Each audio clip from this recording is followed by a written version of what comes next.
CEAP, Centro Espírita Altivo Panfiro. Uma casa de amor. Boa noite. Boa noite aos nossos ouvintes. Que Jesus abençoe a nossa noite de estudos.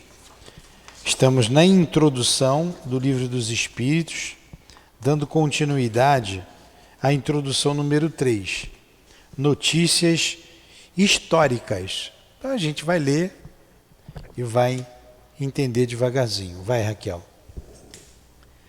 Para melhor... Oi, está desligado? Não. Para compreender melhor algumas passagens dos evangelhos... Está desligado. Oi, agora foi. Para compreender melhor algumas passagens dos evangelhos, é necessário conhecer o valor de certas palavras, que neles são empregadas frequentemente e que caracterizam a situação da sociedade judaica e dos costumes naquela época. Essas palavras, não tendo mais para nós o mesmo sentido, muitas vezes foram mal interpretadas e por isso mesmo criaram muitas dúvidas. A compreensão do seu significado explica, além disso, o verdadeiro sentido de certas máximas que, à primeira vista, parecem estranhas. Faz a prece.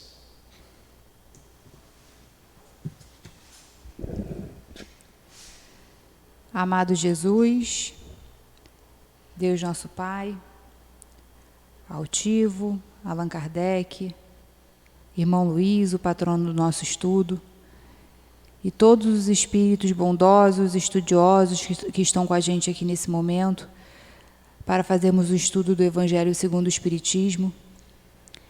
Agradecemos a vocês o apoio no entendimento das passagens que estão por vir. Pedimos a intuição de vocês para melhor compreendê-las, que o estudo siga em harmonia, que saiamos daqui com conhecimento para colocarmos em prática na nossa vida, no nosso dia a dia. Pedimos a permissão de vocês para darmos início a esse estudo e, em nome do amor e em nome de Deus, iniciamos mais um estudo do Evangelho da noite de hoje. Que assim seja.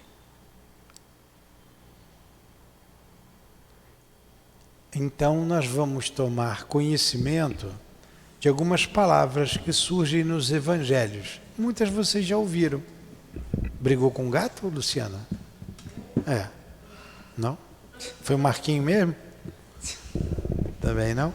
Então, vamos lá. O que significa samaritano? Vocês já não ouviram falar? O bom samaritano. Tem a parábola do bom samaritano, não tem? Então, o que é o samaritano, Mel?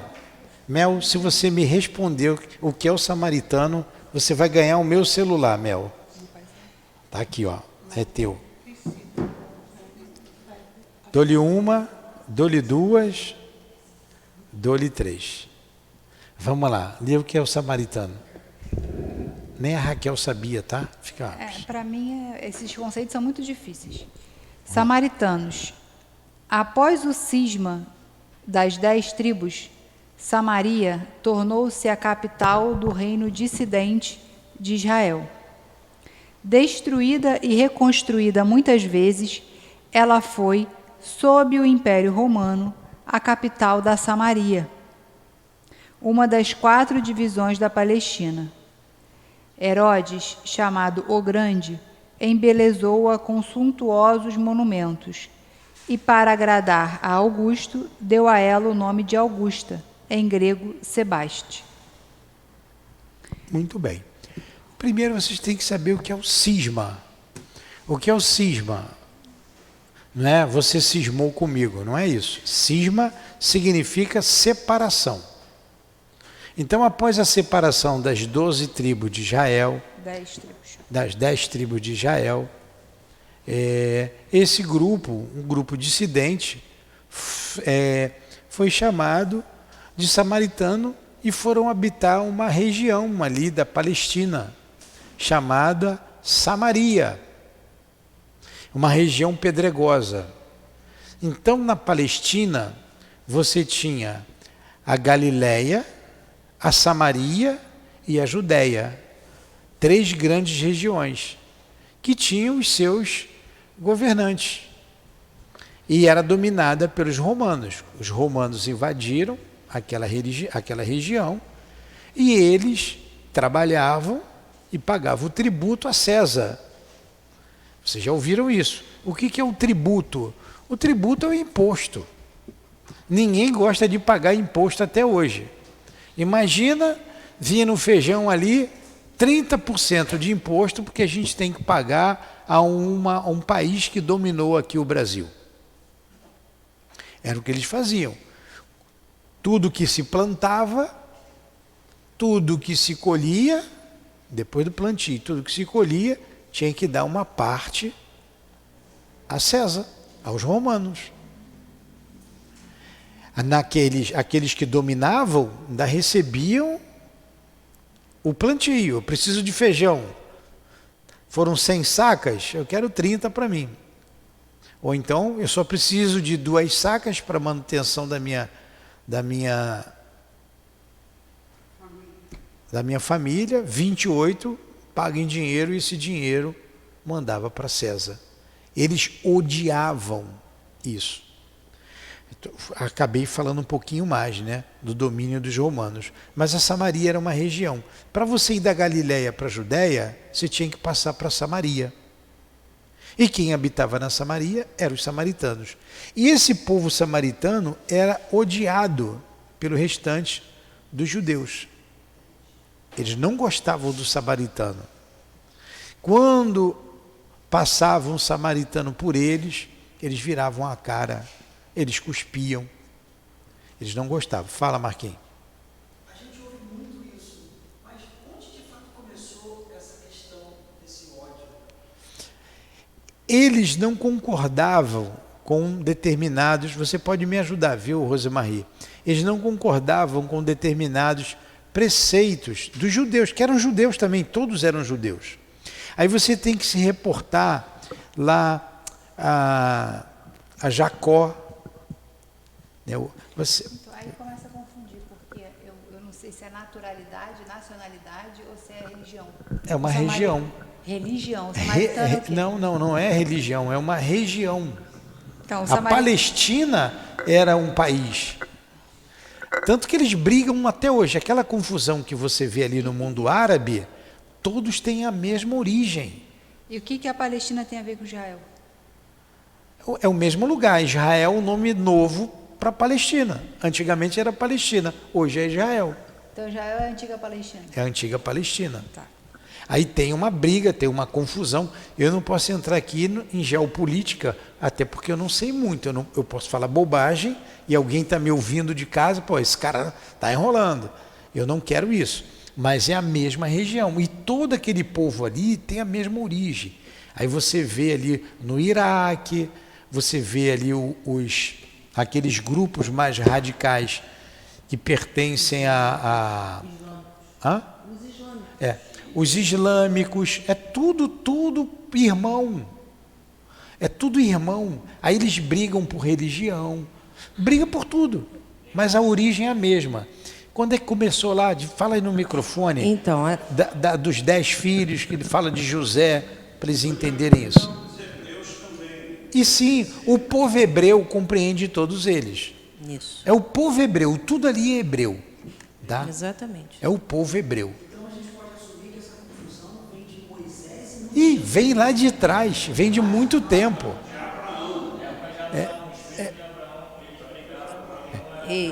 Ela, como tem marido que foi judeu, pode falar melhor do que eu. Vamos lá. E por causa da carta de Paulo. E por causa da carta de Paulo. Pode falar. Então, você tem lá no início, você tem Abraão, Isaac e Jacó, que é a época dos nomes. Fala mais devagar.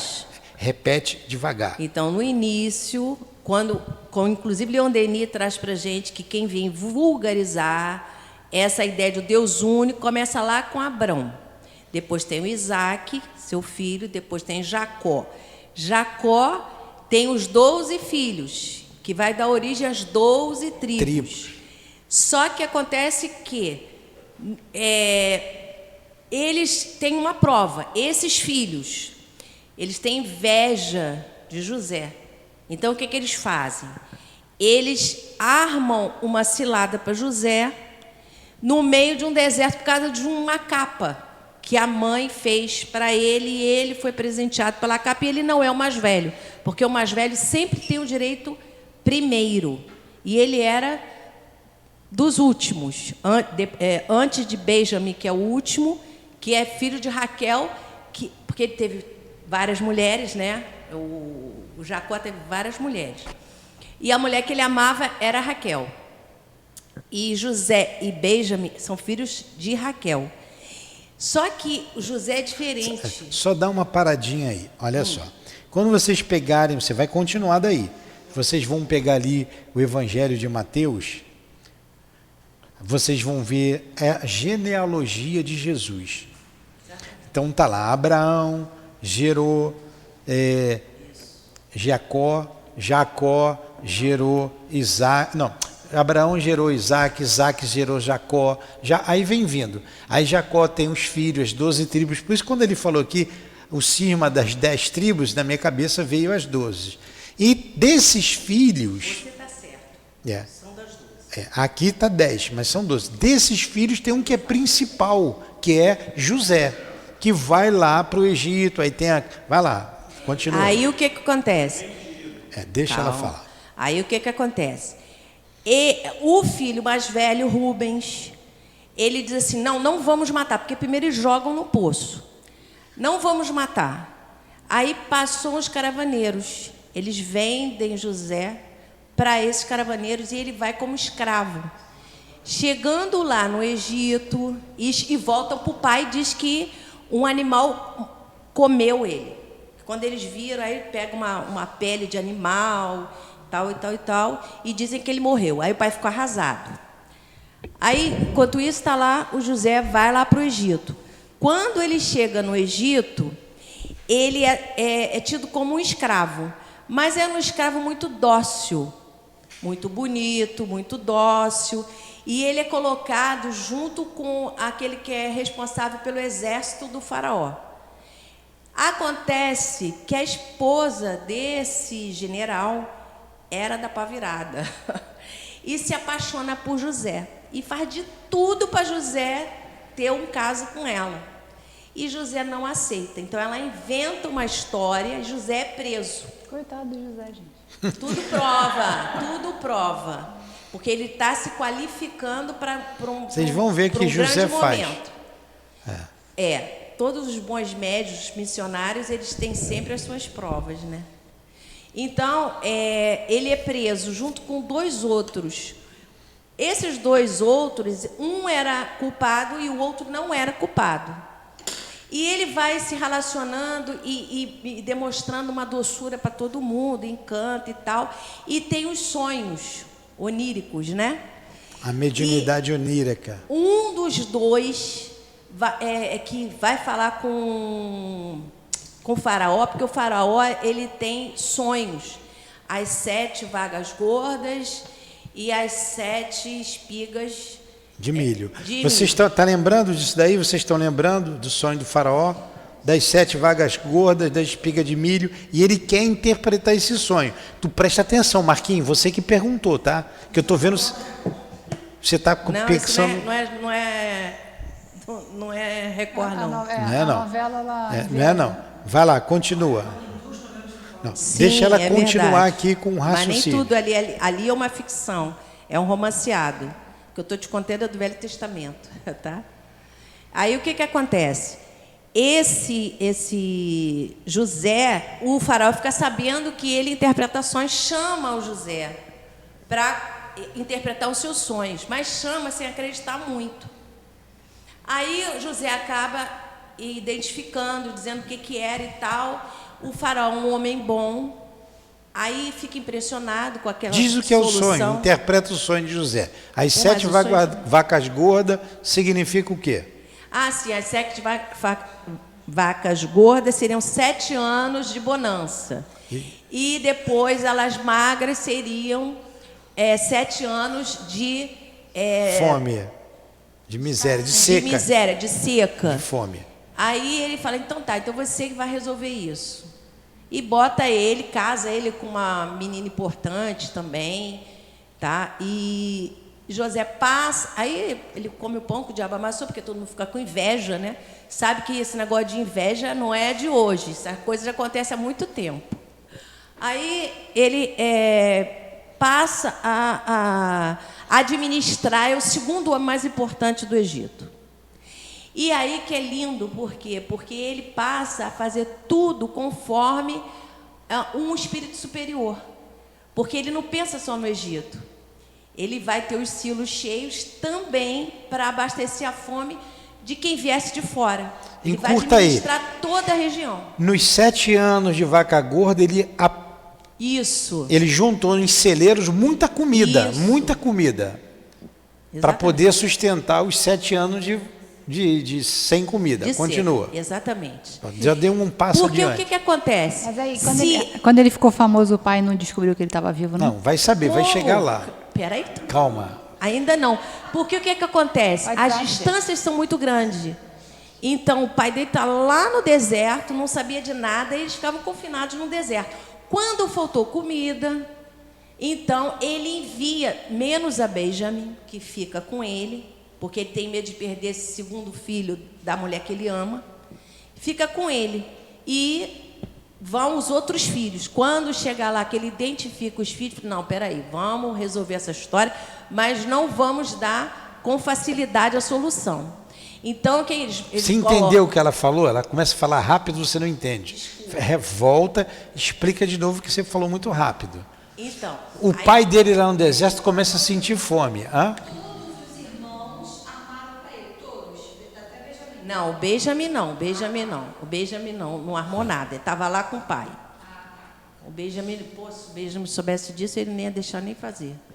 Mas o que acontece? Aí ele arma uma arapuca, entre aspas, né, para esses irmãos.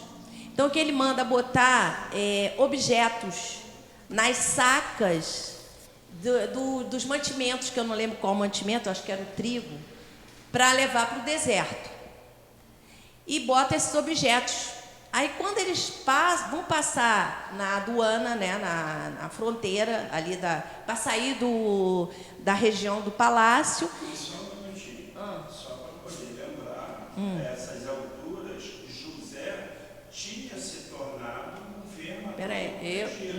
Peraí, Statinho. Ainda não, deixa só ela contar. Ele é o segundo homem mais importante e administrava o reino para o imperador. Não sei se como governador, não, porque quem era o super era o faraó. Continuou o faraó. Mas isso também não tem importância, o nome dele era governador, não. O importante é o que ele estava fazendo. Então, eles vão verificar as sacas. Quando eles verificam as sacas, obviamente que tem uns objetos que José mandou colocar ali. Vocês estão levando, além do trigo, vocês estão levando, estão roubando a quem está ajudando, todos presos. Aí prendem esses irmãos, e os irmãos começam a dizer, isso é a ira de Deus. Isso é o resultado do que nós fizemos com o nosso irmão. Isso. Eles não sabiam que era o José que estava mandando a comida. Não sabia. Não sabiam. Entendi.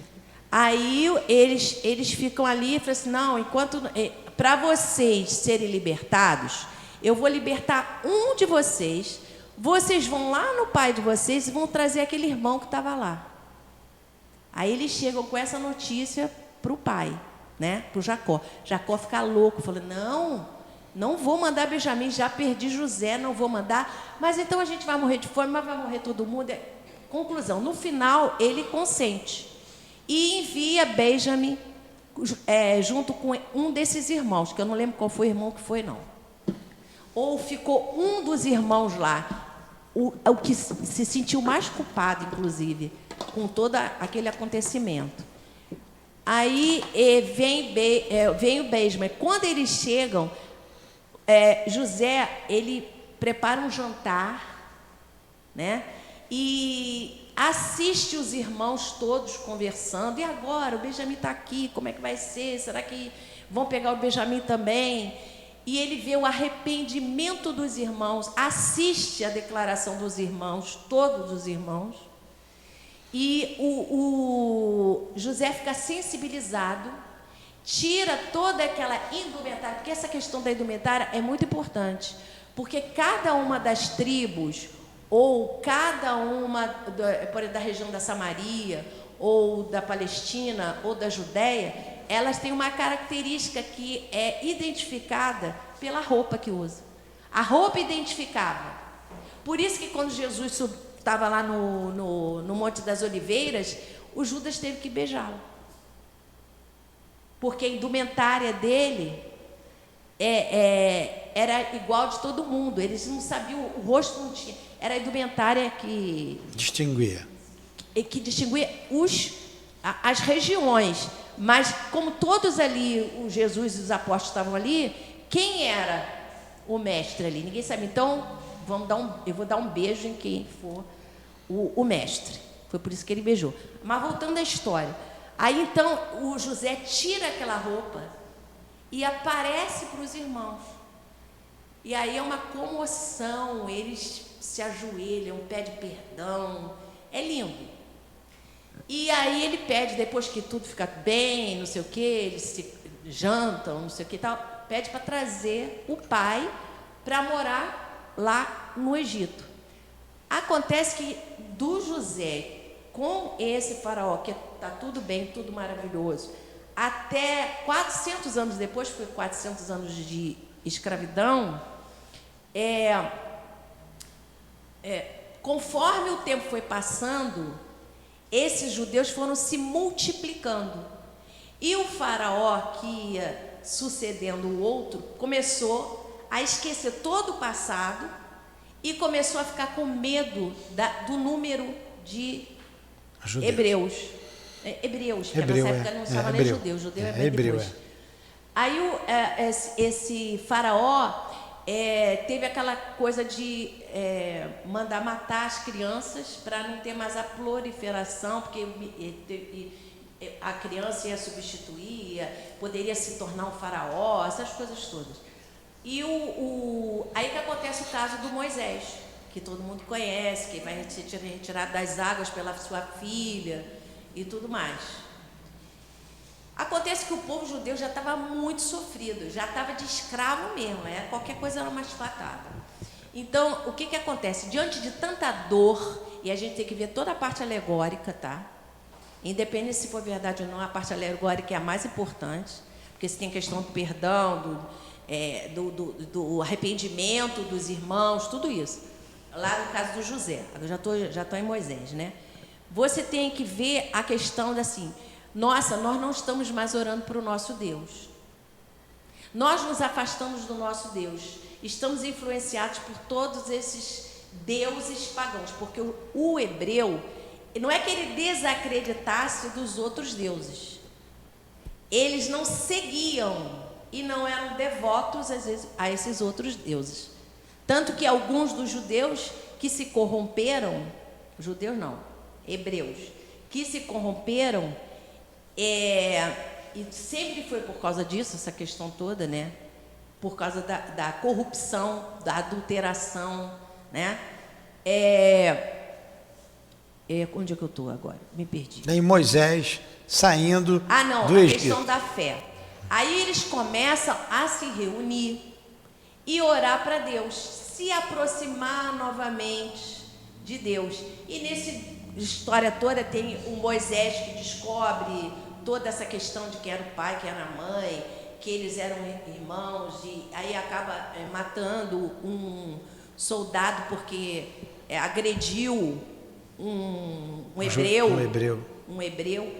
E aí, conclusão, aí o Moisés vai visitar a mãe, que eu pulei muita coisa, tá, gente? Estou fazendo um resumo do resumo mesmo.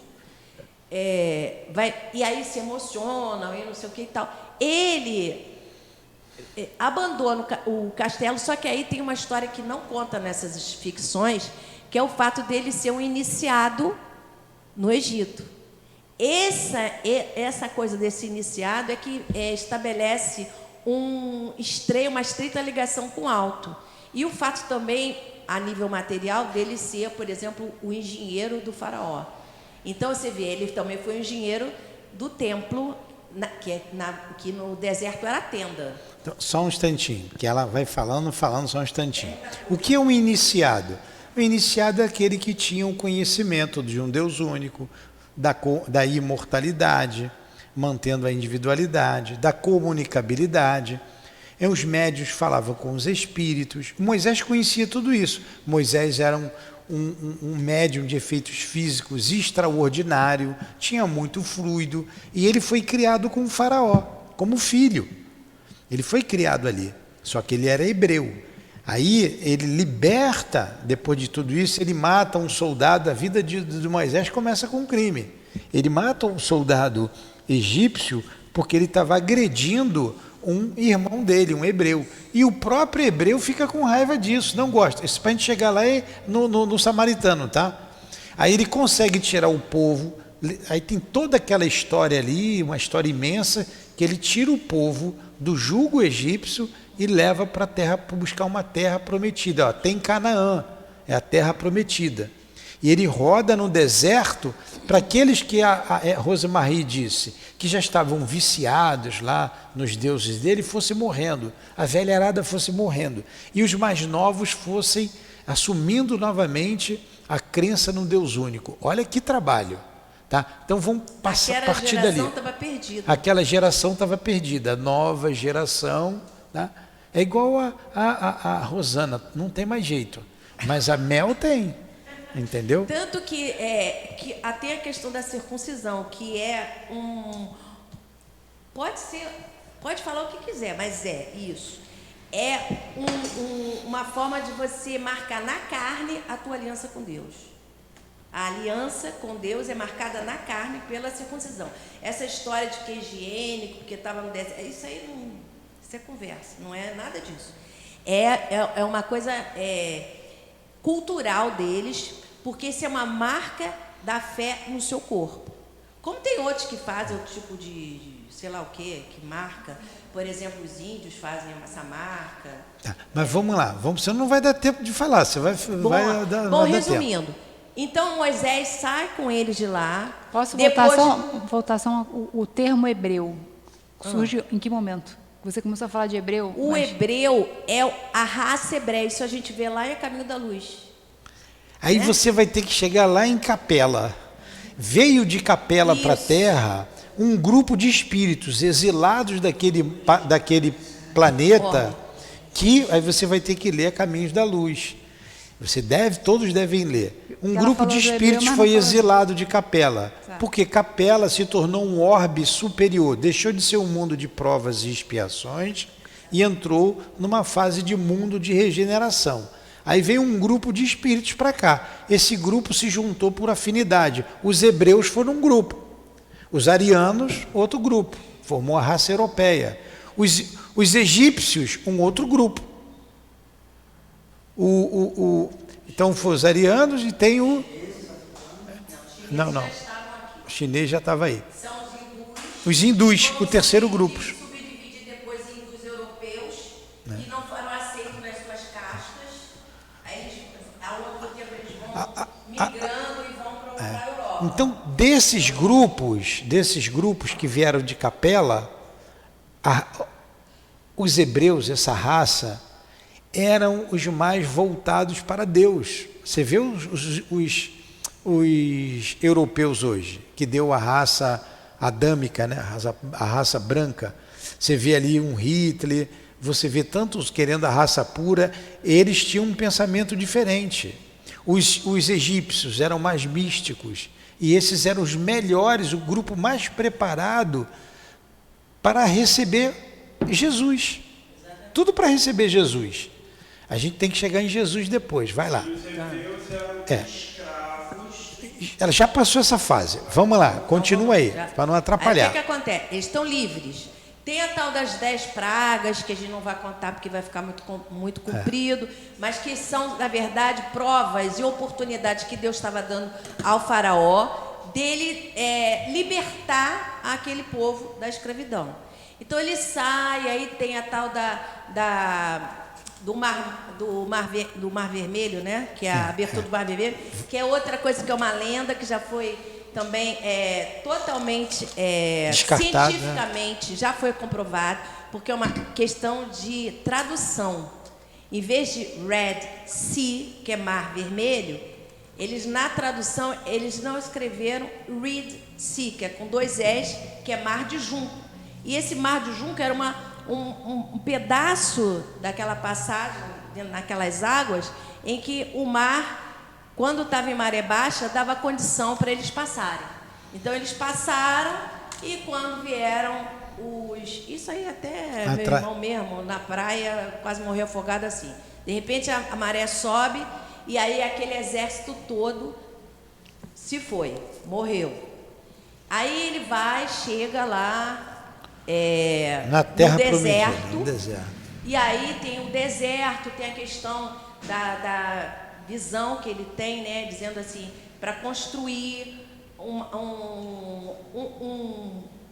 não é templo, é a tenda, não lembro agora a expressão certa, mas é a tenda que fica entre eles, né? Que ele fique entre todos. Aí tem lá o número de Hebreus, que se você vê de cima, eu tenho tudo isso, você vê de cima, você vê uma cruz, quer dizer, Jesus está presente ocultamente e está alegoricamente colocado nessa questão que eu estou contando para vocês.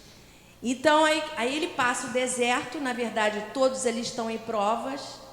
Quem passar nessas provas vai adentrar a terra prometida. Só que a terra prometida também é uma alegoria, tá? Porque a terra, primeiro viria uma terra prometida material, onde eles iriam trabalhar espiritualmente.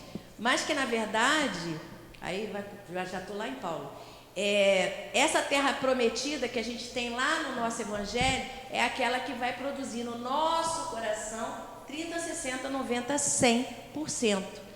Porque o coração para o judeu ou para o hebreu, a gente pode falar assim, é a harmonia entre o intelecto e a moral. Olha só, isso é antigo. Para os hebreus era esse o significado. Por isso que Jesus diz lá para Ramã: vim estabelecer o reino de Deus no coração dos homens, quer dizer, a harmonia, né, a elevação daqueles seres, tanto intelectualmente como moralmente. E só que Moisés, por uma questão de uma passagem lá que ele sucumbe na postura de um espírito que está no comando daquele povo. Eu não vou entrar no detalhe do que aconteceu, mas foi isso que moralmente por isso que ele não entra na terra prometida. Quem entra é Oséias, que nesse momento vai trocar de nome, vai se tornar Josué, porque toda vez que o judeu ele cumpre um ciclo, né? Eu estou com o judeu na cabeça. O hebreu cumpre um ciclo, e tem uma renovação na sua vida, ele troca de nome. Foi o caso de Estevão, foi o caso de Paulo, foi o caso de Oséias, né? O caso de Pedro, todos trocaram de nome. Aí o Josué ele entra na terra prometida, tá? Passando também não pelo Mar Morto, mas pelo Rio Jordão da mesma forma. Se abre e o povo passa. Bom, para chegar na questão dos samaritanos, né? Quando ele entra na terra prometida, ele vai se deparar com os vários povos que ele tem. Então isso aí já é o Oséias, que agora é Josué. Isso. Ele que entra na terra prometida. É ele que chegou lá. Vamos lá. Isso. Ele é o sucessor de Moisés. Ele é o sucessor de Moisés. Vai complementar essa missão. Aí ele entra, ele vai... Só um minutinho, que tem uma coisa importante que eu queria que você falasse. As tábuas da lei, os 10 mandamentos. Nossa. As tábuas da lei. Então, o Moisés, ele sobe o monte junto com Josué, que ainda é Oséias. Ele sobe e recebe as tábuas na sarça ardente. Por que sarça ardente? Porque tudo isso é alegórico. ela era uma chama. Aí vinha a pergunta 88, livro dos Espíritos. É um clarão, que cor? Cor rubi. Era um espírito superior, não quer dizer que era Jesus. Poderia ser Jesus, não sei, ninguém sabe, eu não sei, né? Se era ou não, mas era um espírito superior, porque estava na cor rubi, ali naquela alegoria da sarça ardente. Aí ele desce, na hora que ele desce, o que ele encontra? Pela impaciência daqueles que estavam esperando uma resposta de Moisés quando descesse o monte e queria falar com Deus, porque é assim que eles acreditavam, ele simplesmente encontra lá o bezerro de ouro. Pegaram tudo quanto é o ouro que eles tinham e construíram um bezerro de ouro para adorar um bezerro de ouro.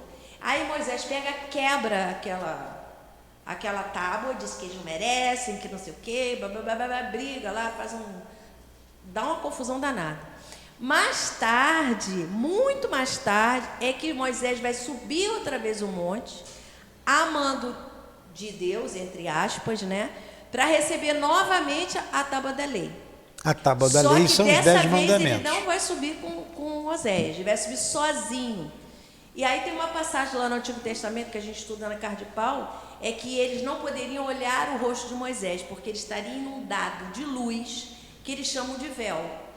Eles não poderiam olhar a face de Moisés, estariam proibidos de subir e de olhar para Moisés, porque ele estaria transfigurado pela questão de estar em condições, em contato com os espíritos superiores. Tá, continua, vamos lá, vamos agora para Josué. Então, voltando para o Josué. Tá vendo as perguntas? Tu não vai fazer mais pergunta aqui, Marquinhos. Mas esse eu vou dar o curso tá, da valeu por todas, viu? Vamos lá, Josué.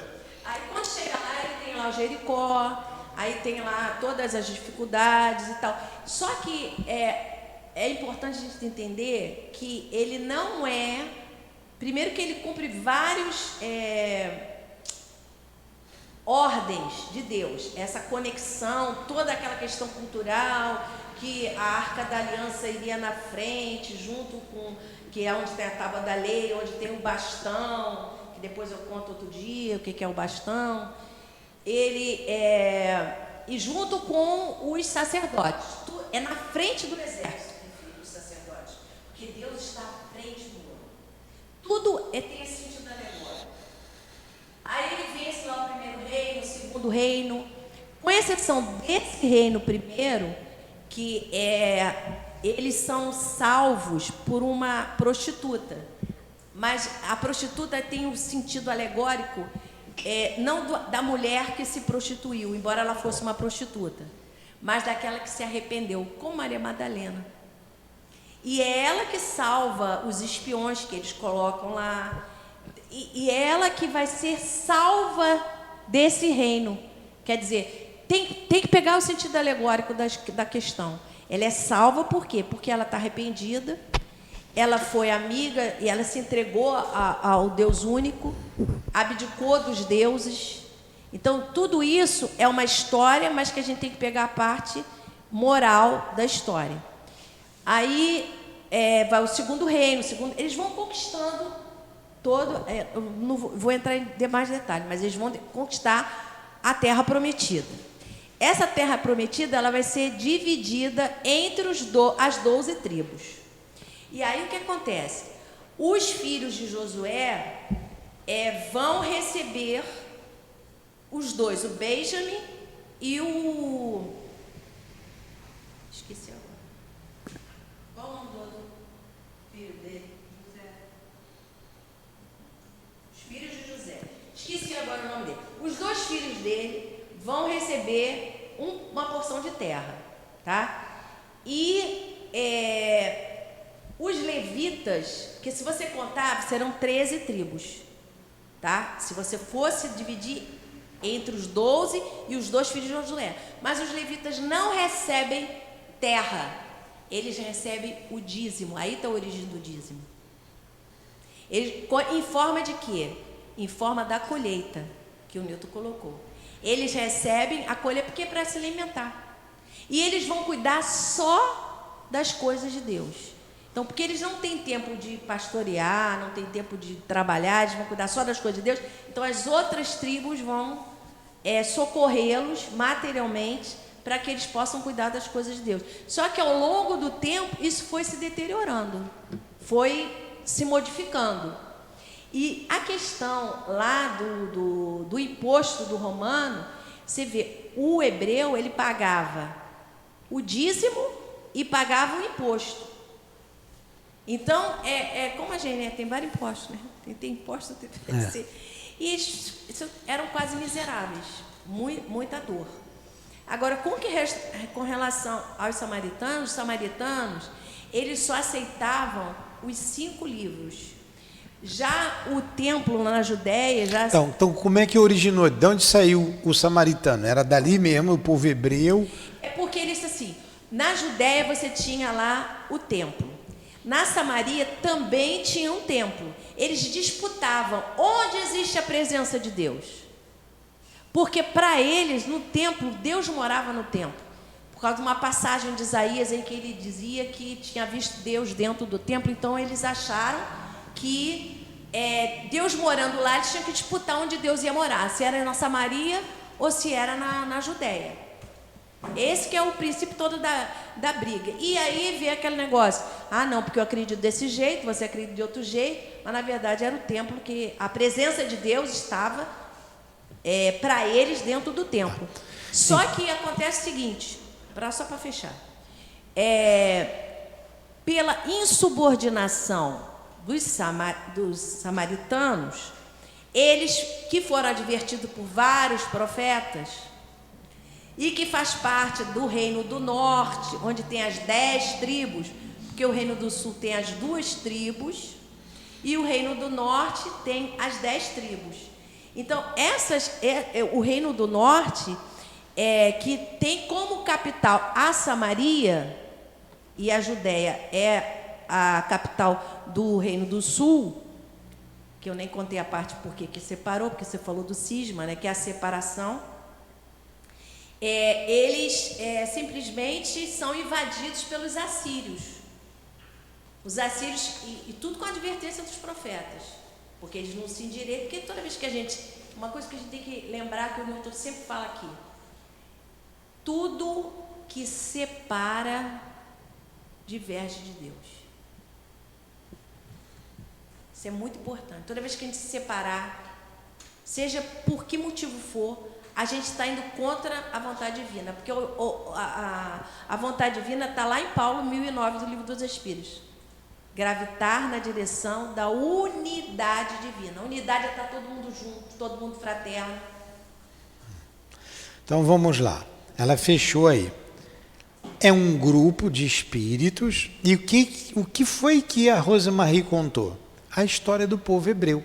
Ele tem uma história que é narrada no Antigo Testamento. Nós chamamos de Antigo Testamento. Muito ignorante.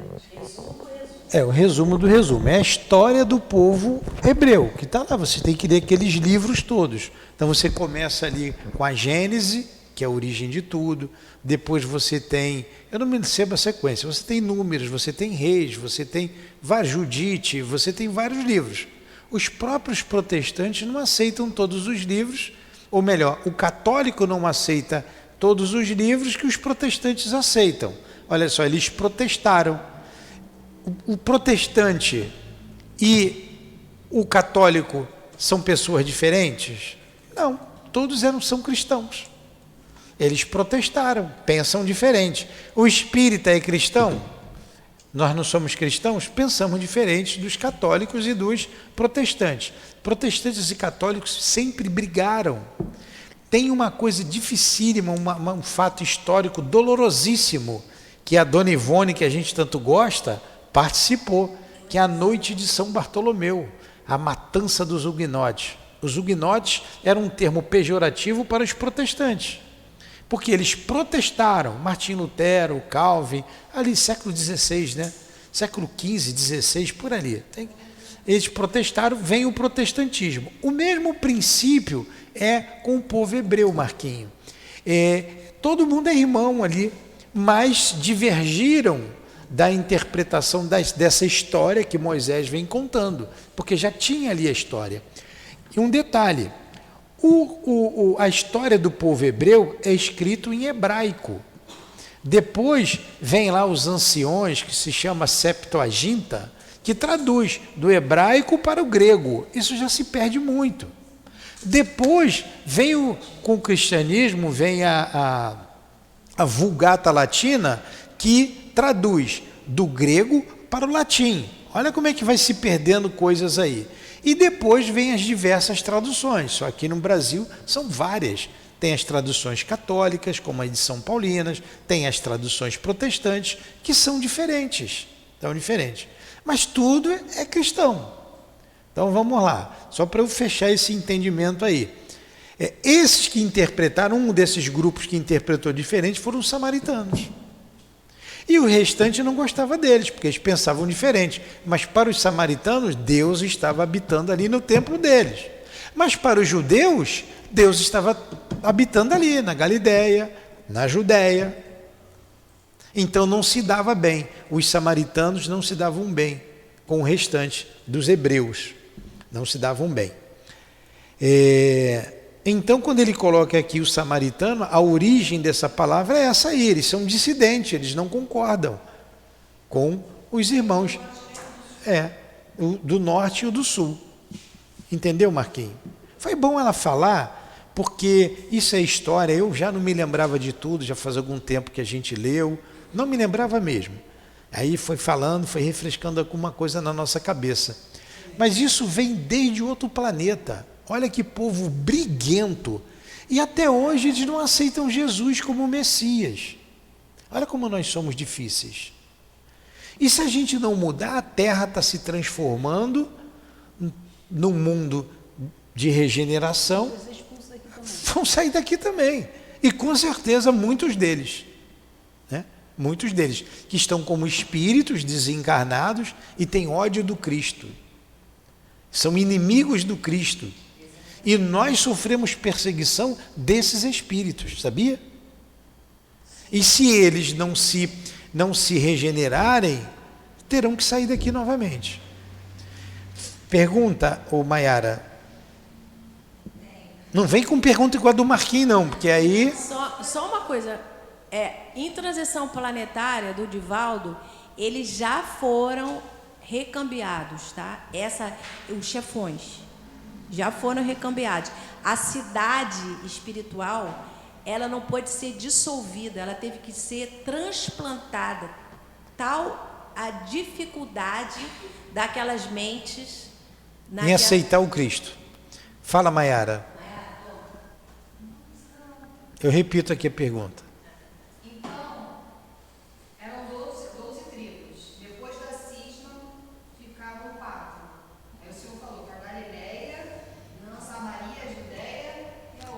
Não, olha só, elas se separaram. Ali, tudo é hebreu, é um povo só. Era um povo só, por causa dos filhos. Era assim, eu casei com a Raquel, vou formar meu grupo. A Conceição casou com o Carlos. As tribos foram formando assim. Depois ali, tem a parte do norte e a parte do sul, eles se juntam novamente, porque eram todos irmãos. Só que os samaritanos pensavam diferente. E eles não gostavam dos samaritanos. A Palestina, o país, vamos colocar assim, o país, não tinha lá Itália, não tinha Roma, não tinha Grécia. A Palestina era um país. Aquele país ali, que esse povo estava ali, essas questões religiosas sempre foram problemas para a humanidade. Eles estavam ali. Só que os samaritanos se juntaram porque pensavam diferente dos outros. A Palestina foi dividida em 3 partes: a Galileia, a Samaria e a Judéia. Só isso. É uma divisão política. Tanto que Jesus, tem a quarta lá, qual é a outra quarta? A Idumeia, ainda tem a Idumeia, são quarta, a Idumeia. Estava esquecendo da Idumeia. Fala-se pouco. Porque Jesus não foi para a Idumeia, não tem lá. Na Idumeia, Jesus fala da Galileia, fala da Samaria, fala da Judéia. A gente acaba não falando da Idumeia. Tem que ter com as tribos. Mas essa aula tem que ter um mapa. Tem que ter um mapa.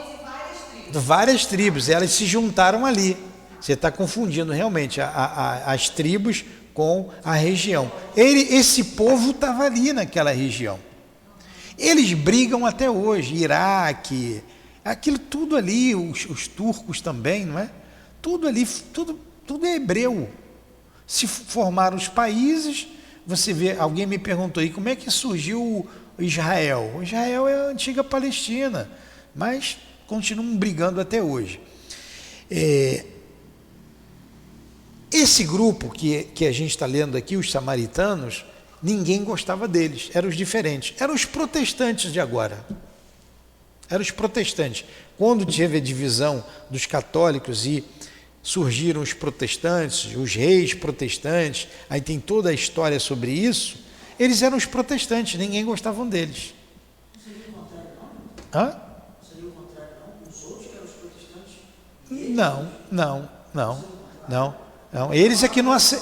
Eles que não admitiram os livros que o restante aceitava. Eles. O samaritano se prendeu ao Pentateuco. Não sei se prendeu-se o Pentateuco. Só o Pentateuco. Estou fazendo essa colocação porque na parábola do samaritano, o que pelo menos para mim fica claro é que o comportamento do samaritano era muito mais próximo do que Jesus pregava do que os dos demais. Não. Talvez fosse o contrário. Não é isso. Não é isso. O que acontecia, como Jesus era Galileu, né? Ele era Galileu. Ele nasceu quando fala em Belém é uma cidade da Galileia. Era uma cidade. Então vamos me ajudando aí. Belém era uma cidade da Judéia. Qual outra cidade falada? Me diz aí. Nazaré era a origem dele. E Belém foi onde ele nasceu. Ele nasceu em Belém, Jesus, e foi depois para Nazaré. Eram cidades ali, ou da Galileia, da Judéia. Jesus era daquele grupo ali. Só que aquele grupo, ele nasceu, foi criado ali, não gostava dos samaritanos.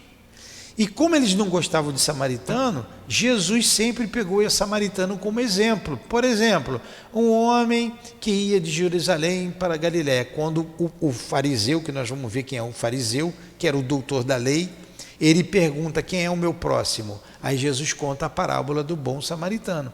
O próximo foi quem foi o próximo? Tanto que o doutor da lei responde: aquele que ajudou o caído da estrada. Eles odiavam tanto o samaritano que ele não pronunciou a palavra samaritano. Ele não pronunciou. Ele falou: aquele que ajudou o caído. Olha a guerra que era aquilo lá. Entendeu? Agora, será que aquela briga toda ali não estão os samaritanos num local daquele ali, brigando com com outro país hoje formado? Será que não é o mesmo? São os mesmos. Será que não é o mesmo grupo ali brigando um com o outro? É uma confusão tremenda até hoje, né? Então, a origem é essa. Ele pega o samaritano como exemplo porque ninguém do grupo que Jesus conviveu, nasceu, caminhou, fez curas, gostava dos samaritanos. Ele falou assim: olha, tem aquela parte lá do poço de Jacó. Onde é que ficava o poço de Jacó? Na Samaria. E a água era uma coisa rara, né? Aí Jesus para lá para beber água. E ele não era samaritano. Era galileu. Aí tanto que a mulher fala: como é que você, sendo judeu? Aí ele já tinha os judeus. Uma coisa interessante é que quando Jesus aparece com os discípulos, eles são identificados pela sua indumentária. Por isso que não é oferecido a ele abrigo, nem abrigo para passar a noite, que é uma coisa da cultura. É uma agressão. O chefe daquela cidade, que tem obrigação de receber esses viajores. E eles não recebem Jesus. Jesus para cansado. Como Jesus não dá fio sem nó, ponto sem nó, né? Como é que fala? Ele manda os discípulos seguirem para buscar alimento e ele descansa ali perto do povo de Jacó. Aí vem uma samaritana pegar água e Jesus pede água, né? Dá-me de beber. Aí a mulher se surpreende. Eu não sabia disso. Daí a indumentária identificava os povos ali, né? Os samaritanos dos judeus. Aí a mulher fala, como tu, judeu, olha, duas coisas errada que Jesus fez, né? Como tu, judeu, se dirige a uma mulher, um homem não podia se dirigir a uma mulher, né? Como tu, judeu, pede água a uma mulher samaritana? Jesus quebrou todos os protocolos, por isso que ele era odiado. Aí tem aquela belíssima conversa, né? Que ele fala, vai chamar o seu marido então, né? Já que você não quer que eu converse com mulher, vai lá chamar seu marido. Claro que ali está o resumo do resumo, deve ter sido uma história belíssima. Vai lá chamar seu marido. Aí o que a mulher fala? Eu não tenho marido. Aí Jesus, dissestes bem, não tenho marido. Os 5 que você já tem, o que você está aqui agora não é o seu marido, e os 5 já morreram. Ela foi viúva 5 vezes. Tá? 5 vezes ela foi viúva. E aí ela fica admirada, como é que ele sabe disso? Ele é profeta. Aí ela vai chamar o povo. Veio o profeta aqui. Ele diz que o profeta não tinha que vir lá da região, porque os profetas tinham falado do Messias. O Messias não tinha que vir. Você está falando com ele. Tem todo aquele diálogo ali, belíssimo. Então ele não desprezou ninguém, nem o pessoal da Galileia, nem da Judéia, nem da Samaria. Ele percorreu toda aquela cidade, porque estava anunciado que o Messias estaria ali. E ele veio trazer a ideia do Deus único e da vida futura para o povo hebreu, para aquele grupo. Ele não se furtou a isso e pediu que os apóstolos ficassem ali. Não fosse a terra dos que não era circuncidado, Paulo aos gentios, não fosse ter com gentios, e sim ao povo hebreu. Aí Paulo de Tarso é que sai dali, depois Pedro também vai, né? Mas Paulo de Tarso é que divulga o cristianismo para fora da Palestina. Depois eles vão. Naquele momento, até aquele momento, eles ficam ali, que Jesus manda eles ficarem. Paulo vai para a Grécia, vai para Roma, depois vai João, depois vai Pedro, ele vai fundando as igrejas, Pedro vai dando apoio, enfim. Paulo é importantíssimo na divulgação do cristianismo. Talvez se não fosse Paulo, a gente não teria o cristianismo que a gente tem hoje. As cartas de Paulo são documentos. Ele escreveu e está ali escrito. Os evangelhos, os sinóticos, né? Os 3 evangelhos, Mateus, Marcos e Lucas, somente Mateus conviveu com Jesus e João. São traduções da tradução. Eles escreveram em aramaico. O aramaico não tinha pontuação, é meio complicado. Depois tem a tradução por São Jerônimo, mas a essência ficou ali. A essência do evangelho ficou. Agora vamos voltar ao samaritano. Fala, Marquinhos. Tá, não, na próxima semana. Eu posso só jogar para Pode. outra quinta? Essa aqui é no vestibular também.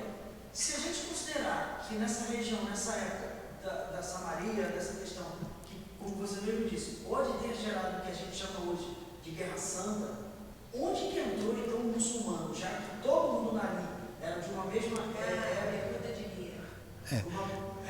Já que a gente considera que Samaria, todo mundo era hebreu, todo mundo era cristão, e se isso pode ter gerado? Ali surgiu um profeta, Maomé. Aí vem Maomé, que surge ali naquela região. Maomé era um médium. Maomé não sabia ler, não sabia escrever, e escreveu o Corão. Entra Maomé. Nessa região. Na mesma região ali, certo, Rosemaria? Surge Maomé por ali. Aí eu não sei falar de Maomé, e se eu falar de muçulmano aqui, eu vou ser explodido aqui, eu não quero. Eu não sei falar, mas que Maomé foi um médium. Aí entra ali o radicalismo. Não seguir aqueles grupos ali, Hamas, tem um outro grupo ali,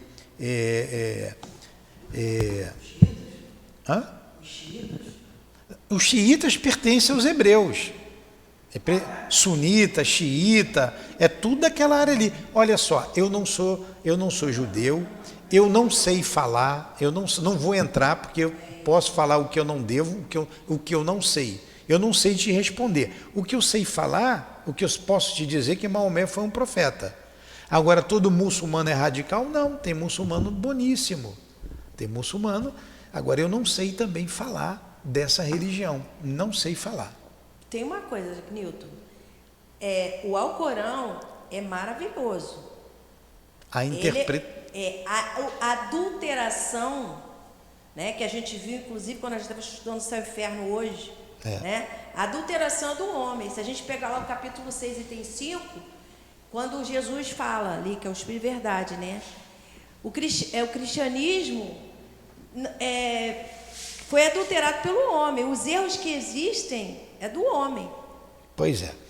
Então vamos parar por aqui. Já respondemos as duas perguntas. A segunda pergunta eu não sei responder. Não sei. A primeira é tudo dali. Gente, a gente é espírito imortal. A gente está de judeu, a gente está de hebreu. Quem sabe nós também que já não nascemos na Índia. Na Índia tivemos lá a cultura indiana. Hoje nós estamos aqui. Podemos ter nascido no catolicismo. Você vê aqui esse espírito que é o Charles, que foi o pai da nossa Ivone. Ele já foi hindu. Ele já foi padre, já teve trabalho na igreja. E por aí vai.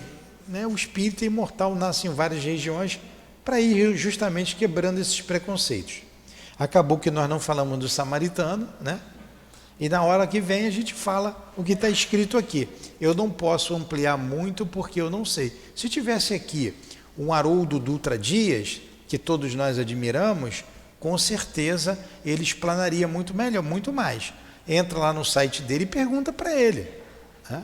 Pergunta para ele que ele vai responder melhor. Tá? E que ele não nos conhece aqui, mas eu ouço de vez em quando as suas palestras, suas lives, são muito bonitas. Tem uma tradução do evangelho aí dele, muito bom. Tem um evangelho traduzido pelo Haroldo Dutra Dias, que a gente tem aqui na nossa livraria. Eu tenho ele, e a tradução muito boa, fidedigna. Do Novo Testamento? Do Novo Testamento apenas. Tá bom, então, assim? Não sabemos nada, concluímos que não sabemos nada, concluímos que eu dei uma enrolada em vocês. A Rosemaria não sei se enrolou, ela falou aí, mas foi muito rápido. Foi muito rápido. A gente convida vocês a estudar as cartas de Paulo, que vai falar de tudo isso. Só que esse estudo não vai levar uma aula apenas. São quantas aulas de 1h30 que você tem pronta das cartas de Paulo? Dá quanto tempo? 1 ano, 2 anos? Eu acho que pelo menos uns 3 anos para fazer. Olha só, para fazer um trabalho bem feito, pelo menos uns 3 anos de estudos sobre as cartas de Paulo. Eu não sei falar. O que eu sei é o que eu li em Paulo e Estevão, o que eu sei é o que eu li no Evangelho ali, as cartas aos Coríntios, aos Romanos, a primeira, a segunda, enfim, os Tessalonicenses, palavra difícil, saiu fácil. O que eu sei é o que está ali. E Paulo e Estevão, que a gente leu, né? A gente não estudou, a gente leu. Paulo e Estevão é bastidor do Atos dos Apóstolos. É bastidor. É um complemento do Atos dos Apóstolos, que vocês devem ler. Vocês devem ler, que é um livro importantíssimo, belíssimo. A Dona Ivone disse para o Chico assim: depois do Livro dos Espíritos, depois da codificação, o melhor livro que tem é Atos dos Apóstolos, inspirado. Aí o Chico, não, é Memória de um Suicida. Então leiam os dois e vocês tiram a conclusão. Os dois são fundamentais, essenciais para a nossa cultura, para a cultura espírita. Ele aprofunda ali Atos dos Apóstolos. Vocês vão ter um entendimento maior da divulgação do cristianismo. É porque existiram passagens que não foram registradas, e lá em Paulo Estevão, Emmanuel nos conta que Paulo pede para Lucas para escrever o que os outros não escreveram, apóstolos não registraram. Então, é um livro que vem através do Chico, todos conhecemos a mediunidade do Chico, não temos dúvida, e foi o Espírito Emmanuel que escreveu Paulo e Estevão. Nós temos aqui da livraria. Não precisa brigar, tem livro para todo mundo, né? Não precisa brigar aí que tem para todo mundo. Então, gente, cada aula que a gente passa, a gente vai concluindo que nós não sabemos nada. Tanto do livro dos Espíritos, tanto quanto do livro do Evangelho, que tudo isso sirva para a gente ser mais humilde, mais humilde. Todo o conhecimento que a Rose passou não chega aos pés do que conhece Paulo de Tarso, não chega aos pés do que conhece Jesus. Então, nós temos muito o que aprender, estamos sempre aprendendo. Que esse aprendizado sirva para nós nos tornarmos criaturas melhores, a gente trabalhar a nossa moral. O objetivo aqui do Evangelho é esse, traz o conhecimento e a gente ter uma vida pautada aqui no Evangelho. Não adianta eu falar aqui de Evangelho, sair daqui e dar um chute no gato, porque o gato está miando ali. Entenda-se gato qualquer um de nós também. Então a gente precisa modificar. A gente falou aqui dos capelinos. Quem sabe? Marquinhos tem cara de ser capelino, ainda está aqui, está vendo? Eu fui. Quem sabe somos nós que ainda estamos aqui. Olha o que o nosso orgulho fez, estamos aqui até hoje. Nós somos espíritos exilados. Está lá no Evangelho. Pois é. Rebeldes. Espíritos rebeldes. Os espíritos que... A característica dos espíritos aqui da Terra está aqui, a gente vai chegar lá. São espíritos rebeldes à lei de Deus. Vamos fazer a nossa prece. Vamos agradecer a Deus. Agradecer a Jesus, como agradecemos. Agradecer aos guias da nossa casa. Agradecer a inspiração deles, o amor, a paciência, vendo a nossa incipiência, mas nos ajudam por ver também a nossa vontade de conhecer, a nossa vontade de nos modificarmos. Rogamos a eles que nos ajude a criar resistência ao mal, a sermos disciplinados, mas também sermos amorosos, desenvolver o sentimento do amor em nós. Ajuda-nos, Senhor. Coloca-nos sempre em provas, diante do nosso próximo, para sermos experimentados, se aprendemos ou não a lição. Ajuda-nos, e diante dessas provas, ajuda-nos a vencê-las, a termos sempre humildade. O orgulho nos expulsou do que chamamos paraíso, comparado com a terra. Que o orgulho não nos tire uma vez mais daqui. Precisamos ser simples, precisamos ser humildes, precisamos nos tornar quais crianças, como te disseste, Senhor. Deixai vir a mim os pequeninos, que sejamos esses pequeninos. Com a tua ajuda, Jesus, com a ajuda desses benfeitores, conseguiremos a vitória sobre nós mesmos. Muito obrigado por tudo. Que seja em nome do altivo, que seja em nome da direção espiritual da nossa casa, das nossas irmãs queridas, em nome de Allan Kardec, de Leon Denis, do irmão Luiz, patrono desse estudo, em nome do amor, o que precisamos desenvolver em nossa alma, esse sentimento sublime. Em nome do nosso amor, minha querida esposa, mas acima de tudo, em nome do amor de Deus, nosso Pai, é que damos por encerrados com Jesus os estudos em torno do Evangelho do Cristo, a noite de hoje. Que assim seja.